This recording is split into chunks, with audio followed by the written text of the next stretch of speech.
హైదరాబాద్ నడిబొడ్డున ఉన్న స్కూల్ అడ్డంగా పెట్టుకుని అక్రమాలు నడిపిన డ్రగ్స్ వ్యవహారం అందరినీ షాక్ గురిచేస్తోంది.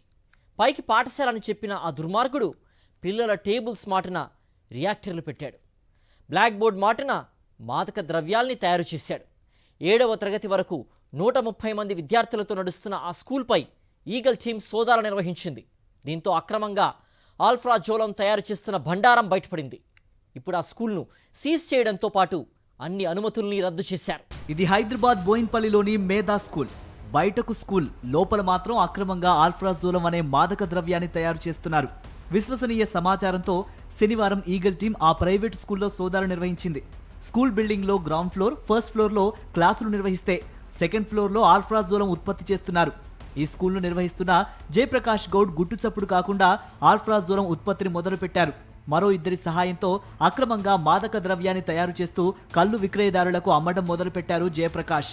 స్కూల్లోని కెమిస్ట్రీ ల్యాబ్లో, సెల్లార్లో ఆల్ఫాజోలం తయారీ కోసం ఏర్పాట్లు చేశాడు.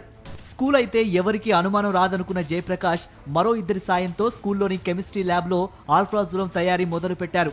దీనికోసం 8 రియాక్టర్లను పెట్టారు. విద్యార్థులు ప్రయోగాలు చేసేందుకు ఉద్దేశించిన కెమిస్ట్రీ ల్యాబ్ను ఆల్ఫాజోలం తయారీకి అడ్డాగా మార్చారు. వారంలో 6 రోజులు ఆల్ఫ్రాజోలం తయారు చేసి ఒకరోజు మాత్రం మహబూబ్ నగర్ జిల్లాలో కళ్ళు దుకాణం వారికి అమ్మకాలు చేయటం వీళ్ళ డ్యూటీ. సోదాల్లో 21 లక్షల రూపాయలతో పాటు 7 కిలోల ఆల్ఫ్రాజోలంను స్వాధీనం చేసుకుంది ఈగల్ టీం. ఈగల్ టీం తీగలాగడంతో డొంక కదిలింది. అసలు ఆల్ఫ్రాజోలం ఉత్పత్తిని జయప్రకాష్ ఎందుకు మొదలు పెట్టారు, వెనుక ఇంకా ఏమైనా నెట్వర్క్ ఉందా అన్న అంశాలపై ఈగల్ టీం ఆరా తీస్తుంది. స్కూల్ నిర్వహిస్తూ పిల్లలకు పాఠాలు చెప్పాల్సిన వ్యక్తి ఇలా అడ్డదారుడు తొక్కి పోలీసులకు చిక్కాడు. ఇన్నాళ్లు వెనుకబడిన ప్రాంతాలు, మారుమూల గ్రామాలు, నగర శివార్లు ఇలాంటి అసాంఘిక కార్యకలాపాలకు అడ్డాలుగా ఉండేవి. కానీ హైదరాబాద్ నడిబొడ్డున ఓ స్కూల్నే డ్రగ్స్ డెన్ గా మార్చేయటం అందరినీ షాక్కి గురి చేస్తోంది.